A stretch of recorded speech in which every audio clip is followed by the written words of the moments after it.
Welcome everybody to Sales War Chest by Magnify Consulting, where we're hoping to give insights and help for people that want to grow revenue in uncertain times, which we are somehow entered into.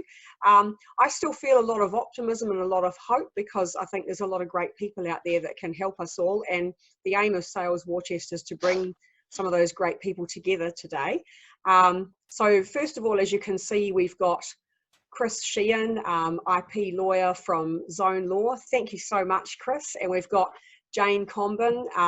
Jane is a graphic design and branding specialist, and she runs Pogo Design, and then I'll help with sales, etc. We thought that we'd get Chris to speak first today because, of course, if you've got a really good idea, it's actually a good idea to protect it and look after it, and what are the ways that we can do that and what should we be doing. So I'm going to stop sharing my screen and welcome Chris. Thank you so much for joining us today. We'll let you take your presentation on there. Great. All right. Well, thanks for having me, Mary, and inviting me to participate. It's very exciting. I'm just going to try and bring up my screen. How's that looking? Oh, it looks good. Thank you. All right, great. So I'll just bring up my chat in case anyone's got any questions as I go as well. Well, we'll use the question and answer, won't we? All right, so today I'm going to be talking about protecting your innovation. So as Mary said, it's about IP is about protecting your ideas. So it's coming up with a great idea, and then how do you make sure you keep that and retain that idea? So we'll just go through some kind of a 101 session on how to do that, about IP and about how to protect it.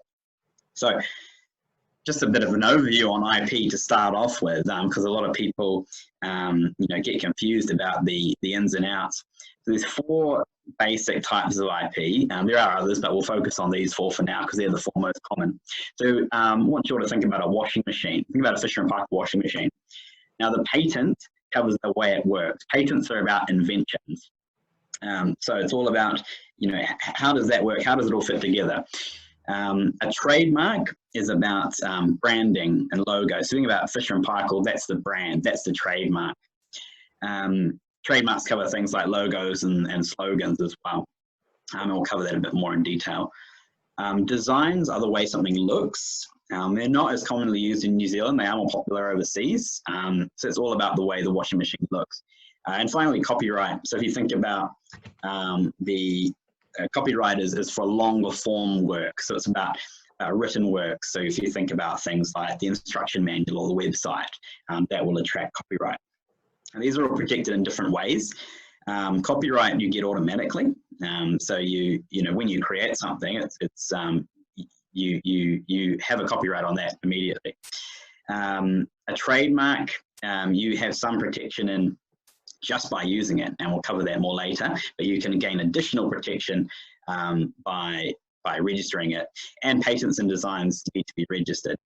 Now I'm a trademark expert, so that's what I'm going to cover today, and I'm going to tell you how to protect your branding and your trademarks. So see some motivations there about why you would register, but let's take a step back and talk about what registering a trademark actually means. Essentially, as I said before, when you come up with a trademark, it's your name. You've come up with a great name, you've made it up, you've started using it in the marketplace. That's actually your name.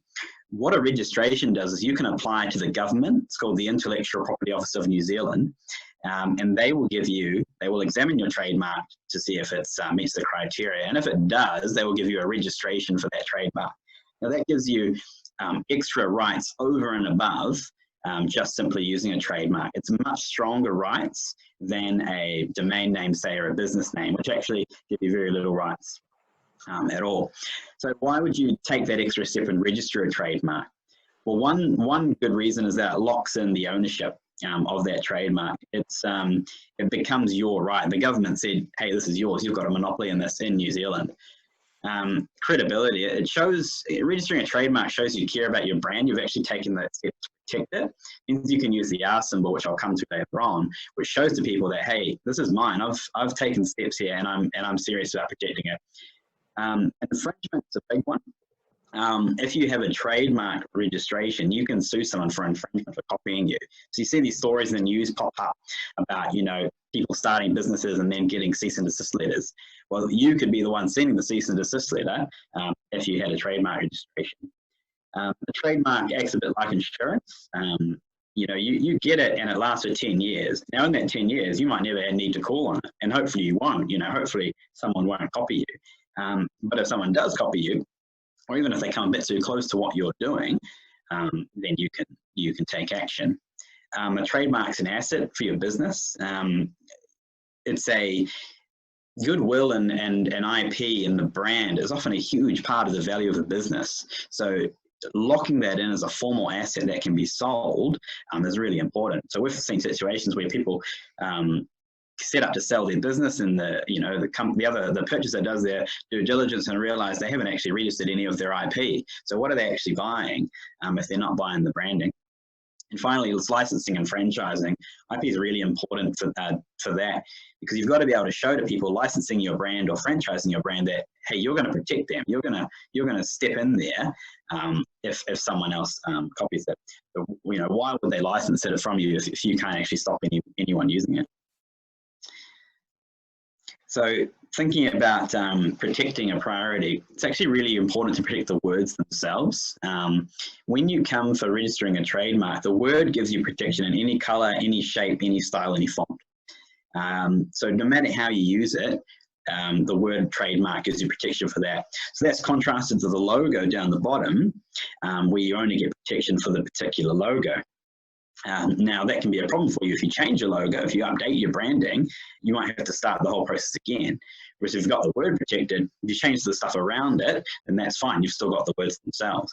The word's also really important for things like, you know, social media, where you have your word or your domain name. And then device and slogan in the middle there. So a device can become, device is just a simple icon or a picture by itself. And I'll give some examples in the next slide. And then the slogan, so think about, you know, just do it or I'm loving it. So they can become really powerful brands and indicators of origin in their own right. It's just a few examples here. So we think about the word, that's just the plain word zone law, and that gives you that protection. That gives you that protection over the words themselves. The device is the symbol there, so that's when it's used on its own. The logo is them both together, and as I say, that gives you protection for that as a whole. Protect your slogan as well, and that gives you protection over the slogan. Slogans can be registrable as long as they're unique and distinctive. The shape, so if you think about things like a CocaCola bottle, it's actually got trademark registration for the shape of the bottle itself, and the color as well. Color can become known and linked to a particular brand when it's used, as an indicator of origin for that. There's also other types of marks, animation, so things like cartoons and holograms, sounds. If you think about things like the lion roaring at the start of the MGM movies is a trademark. And then there's collective and certification marks, which are for things like organizations, or if you think about the heart tech, they actually certify the goods and services of others. They're not really applicable to most people, so we'll kind of skip over them a little bit today. So here's a tip for you when you're starting out. The TM and an R symbol actually signify different things. So the TM symbol, anyone can use that. That means that you are saying, this is my trademark. TM just stands for trademark, saying, I think this is my brand. An R symbol is a step above that. An R symbol means it's a registered trademark, which means you've gone through that extra process with the government, and you've got your mark registered. So that's obviously cut above, and it shows you've taken that extra step. So you cannot use that symbol unless you've been through the government registration process. So do be careful there. If you are using that and you haven't got your mark registered, you really should be using the TM, and think about getting your mark registered so you can use it. All right, so we're going to play a little game now. I've lost my chat bar, so I'm just going to try and pull that up. Basically, we're going to do some association with some famous brands. So if I said to you, perhaps in the it'll come up in the question and answer. Maybe that's the way to do it. If I said to you, chocolate, for example, what brand would you say that is? See if this is going to work. Yeah, exactly right. So that shows you, even a color can become a powerful, indication of what a brand is. Okay, here's a couple more. If I said to you 2 banks, so 2 banks, which would you say? What would you say those are? Yeah, perfect, exactly right. So, just by looking at that color, you know who that company is. Things like shapes as well. Shapes can become brands, and you can register them as trademarks. So, looking at those, I think everyone here will know who those companies are. So, what about that? The chocolate bar at the top there. Yep, exactly. And then on the right, obviously, that's a chippy packet for some French fries. Yeah, perfect. And then on the left, even something as simple as a cereal bar can be trademarked, absolutely. And then the one down the bottom is a trademark as well. So these brands have all registered these brands. The one down the bottom is the RSA, the poppy, of course. So even something as simple as the shape of an object can become distinctive. And then there's a couple straightforward ones there. Obviously, that's just, yeah, you got it. Oh, you're too good, Iona. Very, very good. All right, and so finally, I see my time's running out here a bit, so I'll leave you with a tip. When you're coming up with a name, think about making a unique name. Think about some of the powerful brands in the world, and don't pick something like, Wellington Hairdressers or Auckland Plumbers. Think about, Amazon, Twitter, Garage Project, Fisher and Paykel. It's not, retail company, online messaging platform, beer company, and, washing machine and fridge maker. They've picked powerful brands, and that's because it's much easier and to protect a brand that's unique and distinctive. It's very hard to stop someone using a generic name. So when you're thinking about coming up with a name, try and think outside of the box and think of something creative that you can protect. All right, thank you very much. Oh, Mary, I think you're muted there. Unmute, Mary. Thank you so much, Chris. Oh, that's awesome. Oh, that's brilliant. Now, I'm just going to jump on the question and answers for a moment there. Shall we take a couple of minutes for your questions there, Chris, and then we'll move on in a couple of minutes to Jane, and then we can answer other ones at the end. So I've got a question here from Mabel. Thanks for the webinar. Any chance we can get the slides? Yes, we're actually recording this, and we've got a few little handouts afterwards, so we'll make sure you get hold of that. Thanks, Iona, for the Twitter Nike. And then, can you see this question, Chris? A really good question from Liz. Yes, good question. Yeah, you hit the nail on the head with the second part there. It absolutely depends, Liz. Yes, you can take action against someone who's registered a domain name with your trademark. However, if it's on different goods and services, then it might not be possible. For example, if you're a shoemaker and you've got your trademark registered for shoes, and this person's a hairdresser, then no, you probably can't do anything. So when you get a trademark, you only get protection for certain goods and services, and that's what it protects you for. You don't get everything under the sun. And that's why there's different companies with the same name that do completely different things, and that's absolutely fine. So the question will really become, oh, you can't see the question. Right, so sorry, the question was... We'll read that out very quickly, yeah. Good tip, Julia. So the question is, if you have a trademark for blue widgets, for example, does this give you any rights against a third party who have registered the domain name? What if you registered the trademark in one class, but the owner of the domain was trading in a different class? So as I was saying, the trademark gives you protection for the goods and services on which you use it. So it really depends on how close it is, what this other person's doing. And that's something we can look at. Oh, brilliant. Okay, so keep those questions coming. We'll go on to Jane now. And if you think of another question for Chris, we'll have some more time at the end. So welcome, Jane. It's so exciting to have you as part of the first Sales War Chest webinar. Jane is a fantastic graphic designer and she runs Pogo Design. Jane is very insightful and very good at interpreting briefs that clients have and getting straight to the point and coming up with good designs. Jane, we'd love to hear what you have to share today. Thank you very much, Mary. Okay, I shall endeavour to share my screen and let's see how we go. Right. Okay, so I'm going to be talking about building your brand in a changed world. It's only when the tide goes out that you discover who's been swimming naked.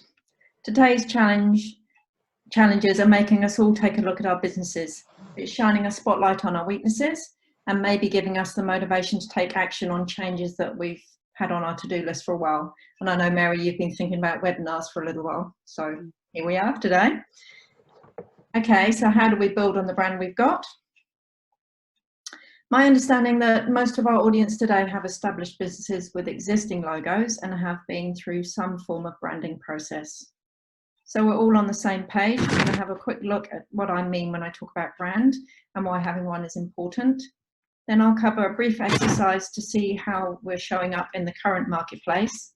The lockdown and new normal is going to require flexibility of all brands, and how dramatic a shift that's going to be will depend on the business sector. Okay, so here I'm building on what Chris has already talked about.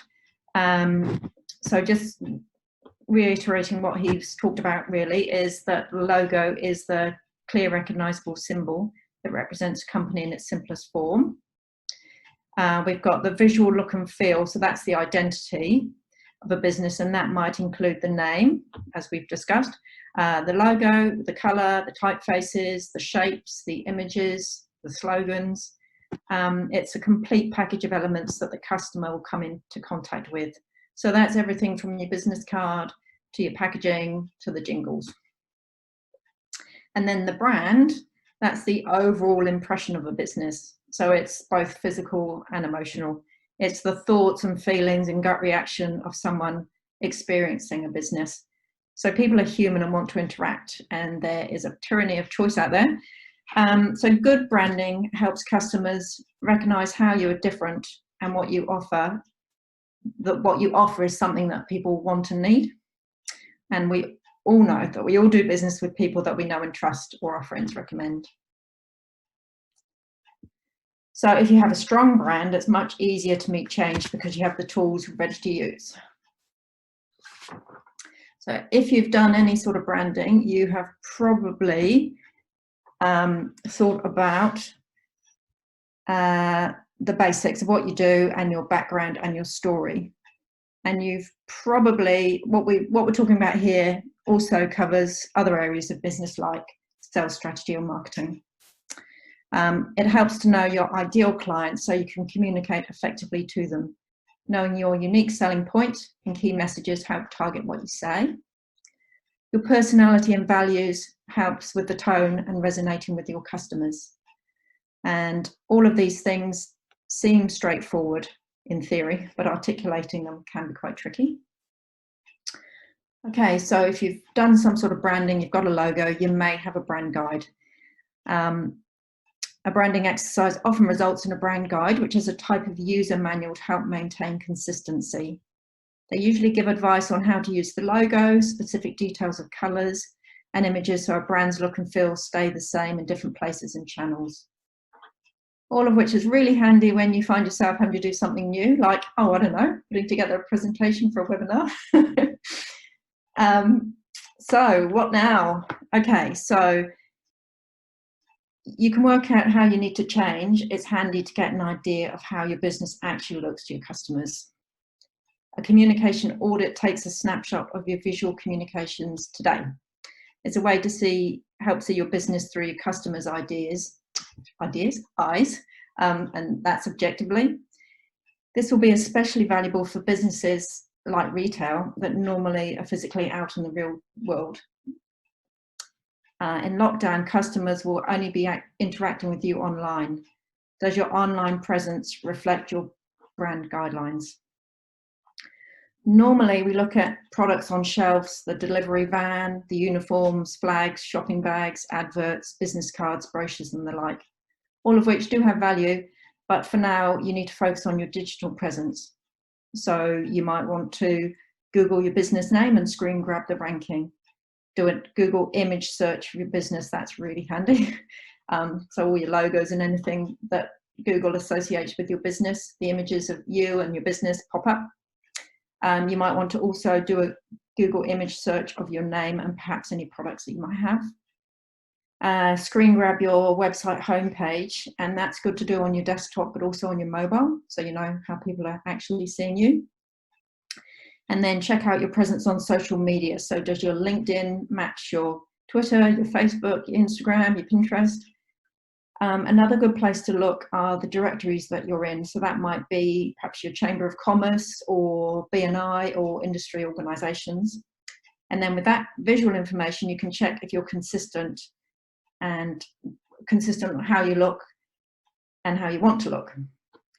So now we're going to brand response. So by mapping any changes of direction in your business, the comms audit can help decide if your branding should continue pretty much as normal or if some tweaking is required. So for example, if you generally generate new business from face-to-face networking events, you might need to focus on giving your LinkedIn profile a makeover and starting a blog, say. So here we have cake. I know lots of you watching enjoy cake. This is for you, Iona. So if your audience, so that's your audience here on the bottom, and then your products here, so if they're both saying the same, and nothing else dramatic has happened, then it's probably business as usual for you. So here we have an example of a business with really strong branding, which is Whittaker's.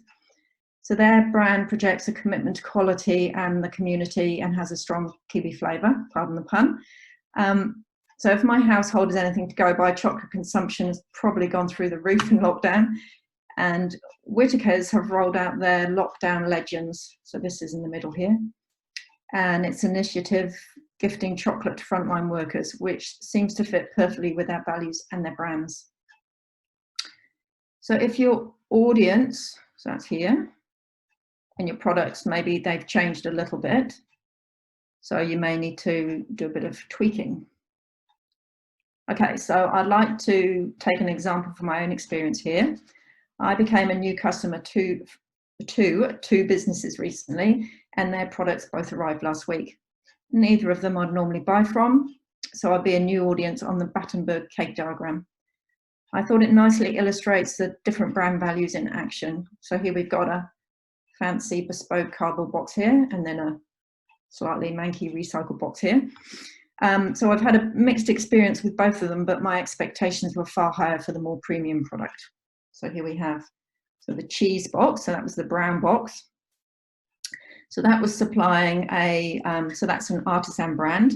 The website was nicely designed and it was easy to order. I got regular email updates about the delivery, and I also got tasting notes on what was being delivered. And then the bespoke cardboard box, it had real sheep's wool packing on the inside to help protect the cheese. And then that premium price tag was reflected in the premium product. And I had, as I said, higher expectations. So I was motivated to buy this after seeing a Facebook post, which was encouraging me to support a local business that was based in my community. And then the second one was the fruit and veg box. So that was a bit more basic. Ordering was a bit confusing. It was on website and Facebook. The email conversations I had with them were a bit lacking. But I figured they were probably dealing with a much higher demand than they would normally experience. And again, my expectations were lower for them. And the recycled cardboard box was utilitarian but completely appropriate. And I was happy with the delivered product. So I was motivated to buy the fruit and veg for convenience and to avoid the dreaded supermarket. So the point is that I'm a brand new client and I was reasonably happy with both services. So what tweaks are those businesses going to take to convert me to be a repeat customer? So back to the Battenberg. So here we have, so if everything has changed, so your audience and your products, then you're likely to need a new brand. So if it's just your audience has changed, say from children to older people, then the look and feel will need to change. The tone and language will probably need adapting, and how you package and promote the product will differ. Whereas if your product has changed, but it's the same audience, if your product has changed, your existing look and feel and methods for promotion will probably need to change a bit as well. Sometimes the change might not be dramatic. Depending on the level of change, other options could include introducing a sub-brand or refreshing an existing brand.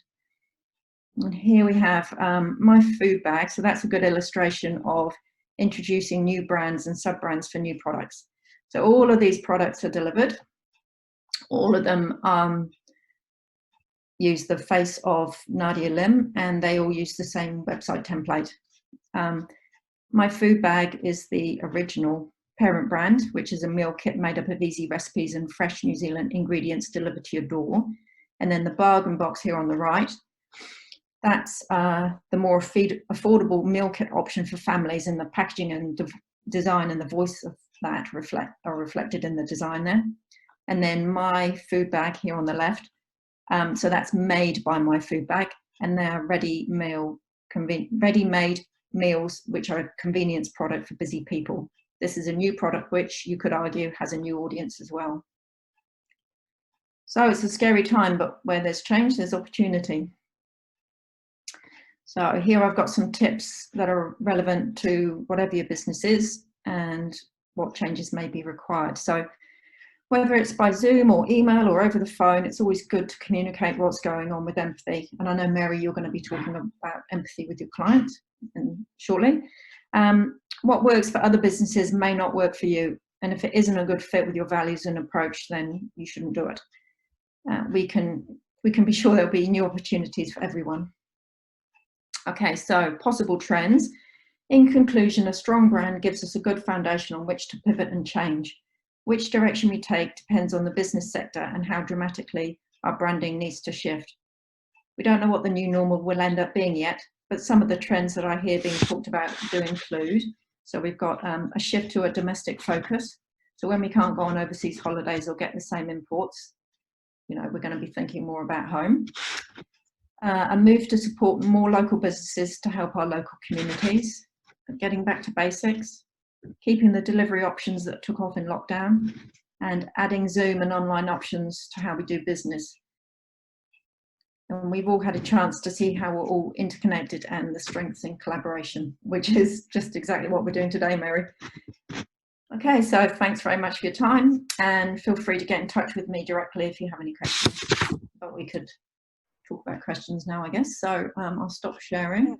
There we go. Oh, that was great, Jane. Brilliant. It was actually a very encouraging comment in the chat from Julia. Julia says, I love the cupcake analogy. This is really effective in explaining the elements of brand. Great advice in the snapshots of today's section, Jane. I thought that was good. And I also thought if we can figure out a way to get all the participants delivered a morning tea while we're doing these things, I'd be really into that. So that'd be quite good. Let's just check the questions. Is there anything in the questions? Thank you, Liz. Liz Sourbutt says, cheese online. I need the name ASAP. I can do with that, Liz. I can do with that, Liz. I'll let you know. Yes, okay. Oh, that's brilliant. Okay, and so do keep the questions coming. If there's any further questions for Jane, we're going to come back to have some more questions at the end. And now I'm going to share a little bit about sales and marketing. So essentially, you've got your idea, you've taken some steps to protect it, you've figured out how you're going to express that idea in the market, and I guess how you're going to make it look special just for you. How can you go out there and sell it? But more importantly, how can you sell it in the sorts of times that we're in now? So I'm just going to swap to a little screen share moment. There we go. And pushing share now. So there we are. And actually, this whole pivot and accelerating what we were going to do, that's actually happened today thanks to Chris and Jane and Iona, who's in the audience, and another contact of mine. So shows you what you can do. What you can pull together with a few days, really, doesn't it? Now I'm just trying to figure out how to get my next slide to come down. I can't quite figure that out. Let's go back. I'm just going to stop share for a moment. I'll just try that again.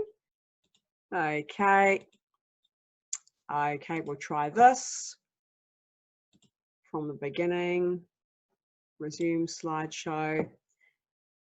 Yeah, there we go. So innovation and sales growth, helping you to sell in a changed world, which is really what I was hoping to share about today.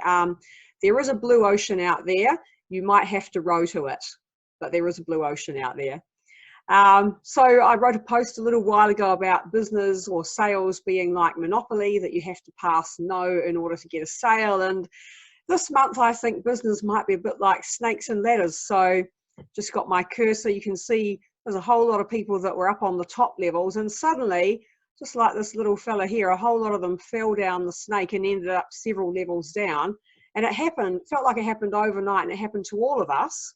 And so there's been a massive shift in society and in, I guess, in how we work and how we function. And some people are still dealing with that in different ways.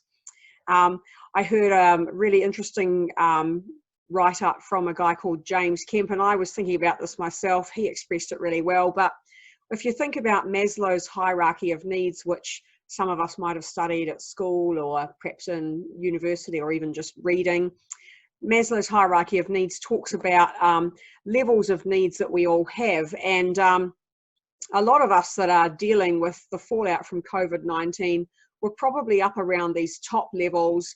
You know, you might have been very happy with aspects of your life. You've got income, you've always got plenty of food in the fridge. When you open the fridge, there are about 16 different things you could choose, and you're just not sure which one you should have. If you feel like going for a drive, you can. You can go water skiing, you can do all kinds of things you like, and your biggest worry is which shade of beige should I sand my floorboards? And now, of course, that's all kind of turned on its head. Everybody's plunged down into physiological and safety issues that they're thinking about. And so we see people fighting over chicken in the supermarket and fighting over toilet paper, and it's becoming almost normal to see stories about this. I hope none of you are doing that when you're not in the webinar, but anyway. So we've just had such a change. And it's a lot like the cycle of grief that people talk about.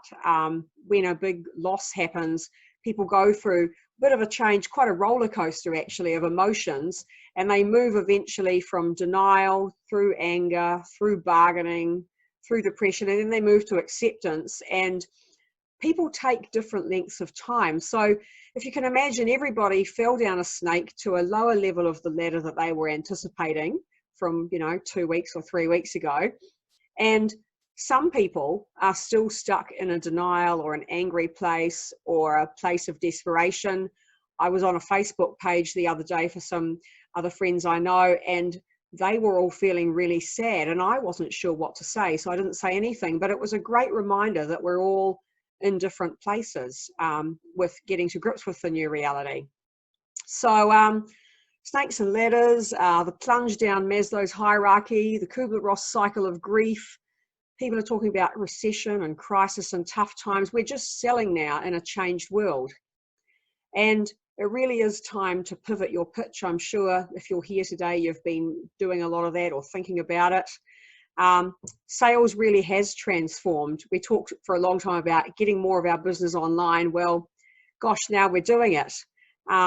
And it's really important at this time to think about how your customers have been impacted by the changes, and how does your offering fit with their changed priorities, and how can you pitch your offering as something necessary, which means the cash I do have in the bank, I will willingly open my wallet and spend it, rather than a nice to have offering.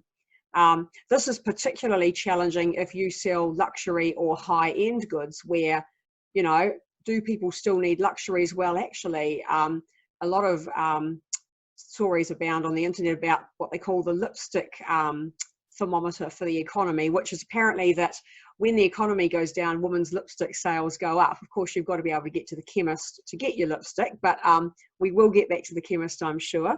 So basically, how are your customers impacted? And one of the things with this is that the thing that's quite interesting is a lot of our, just go back there, a lot of our customers are impacted in a very similar way.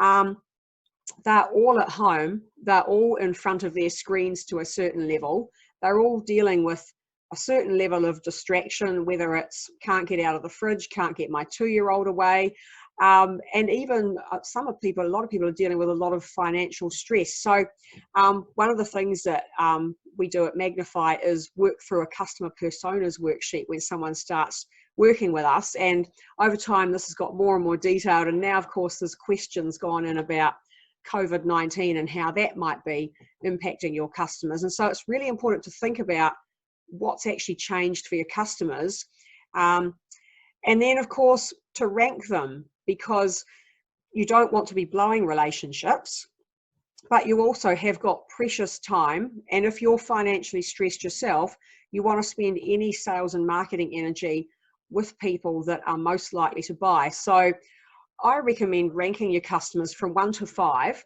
in 2 key areas of how likely that customer is, number 1, to want to buy from you. How likely do you think they are to actually want to buy from you and to want what you're selling right now? And number 2, to actually have the budget to buy from you. And if you think maybe 5 is most likely, people that have got a 5, I want to buy from you, 5, yes, I've got the budget to buy from you, they are the people that you should be spending the most time with as much as possible. And actually what we're doing with this exercise is we'll end up segmenting your customers. And these are the customer segments that you'll deal with during the next 6 months while we work our way out of the impacts of COVID-19. I don't know how long it will take. It might be longer than 6 months. I'm really hoping it will be shorter. But these are the customer segments. And so how you communicate with all these people, what you offer them, the time frame in which you react to them or get in touch, that's all different depending on these assessments that you make when you rank them. Of course, the biggest thing is, how can you sell in a changed world? A lot of discussion on Facebook pages about, is it okay to sell? I feel like a bad person if I approach someone because they might be struggling. Well, they might be struggling because they need what you've got, actually. They might be struggling with other things, but if they actually get their needs met, and if you've figured out that they are the sort of person you should be talking with, and they probably do have budget right now, if you approach them in an empathetic, kind way and ask them how they're doing and genuinely listen when they tell you, you will get an opportunity to have that conversation open up. And you'll feel, even through these Zoom calls and phone calls, you'll be able to feel the moment where the conversation pauses and you just say gently, would you like some help with that? Because that's really all sales is actually helping people. Would you like some help with that? Would you like to talk about what that help could look like? And that's really all that you need to do. You can still sell. Definitely recommend fishing where the fish are. Go online. So it's so great that you're all here today. We're all online today. We can't be in a room together. We can't actually feel each other's energy and get excited by networking in the normal way, but we'll do what we can online. And that's why you've seen such a vast amount of stuff online. Grow market share, even if you can't monetize it right now. So, you know, stepping up your social media, get that email list out and send out an email newsletter, even if you haven't talked to people for a while. Remember though, to try and make your communication about your customers.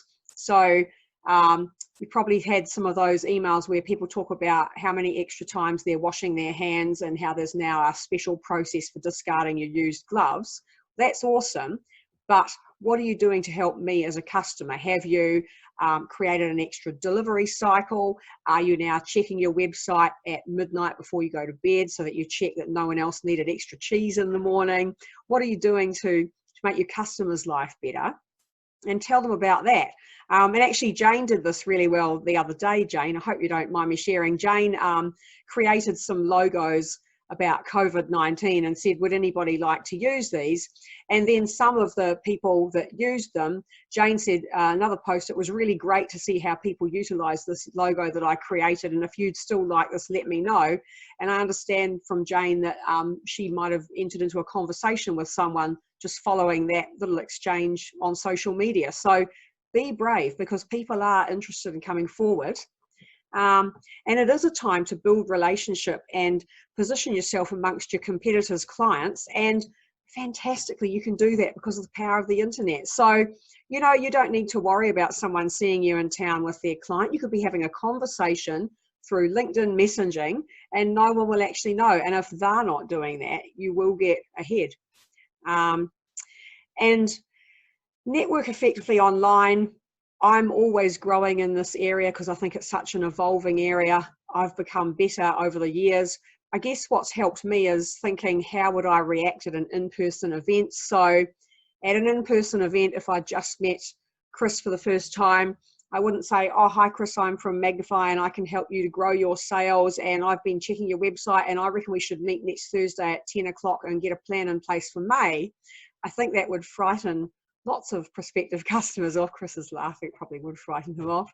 So if you are not that person offline, meaning in real life, don't be like that online because you don't need to be. When you connect with somebody, you're starting a conversation. When they see your content, that's the conversation continuing. If they ask you a question or send you a messaging, that's just more of a conversation. And what happens is that you become top of mind for those people, even if you can't network with them in person just yet. And there'll be opportunities for you to extend that. If they've got a need right now, they might reach out straight away. But otherwise, you're building that relationship just like a normal sale. And your customers are at home, so it's okay to entertain as well as educate. So I'll try not to wear the World War II hat too much. It's making my kids cringe. But hopefully it's bringing a little bit of joy in there while I'm sharing about some of the sales and marketing stuff. And keep doing your sales and marketing. Coca-Cola gained market share during the Great Depression because they kept up their sales and marketing. Be resourceful. If you've got time, you can actually do a lot of this stuff yourself. And there's some helpful tips hopefully coming out of today. And be brave and reach out for help if you get stuck, because, you know, I've been helping a few people and a few people have been helping me, and there's such a lovely atmosphere for that at the moment. And yes, cash flow's tight. Try and sell to businesses that are essential services because they've still got more money coming in. Getting your right sales conversations, if you can, with your tone, talking to the right decision maker, get the timing right of your message. Your website is your 24/7 salesperson, and social media is there as well. So get those really working for you. And can you swap anybody onto a recurring revenue or a payment plan? Accountants are brilliant at monetizing relationships. They know that it's going to cost you X amount of $1,000 over the year, and you're paying, I don't know, $250 or $600 or $1,200 or whatever it is a month for your package. And suddenly that big painful bill is just all dealt with and they've had constant revenue. So we can learn a lot from our accountants. And the last word from Winston Churchill, I do love Winston Churchill saying. So Winston said, there is no time for ease and comfort. It is time to dare and endure. So yes, have some good cheese, have some Whittaker's chocolate, have some good moments with your family, but it is a time for doing something brave and pushing through this. And human beings are wonderfully resilient. Difficulties mastered are opportunities won. And that's what I hope we can all do today. I'll pop this slide up now, which is thanks for coming. Let's talk. We're going to also, we're going to have some more question and answer time in just a moment. But, you know, if you are interested in something that we've been sharing today, or you've got another question that you don't want to ask on the chat room there, you can email us directly. We've got Jane from Pogo Design, Chris from Zone Law, and myself at Magnify. Really happy to talk. So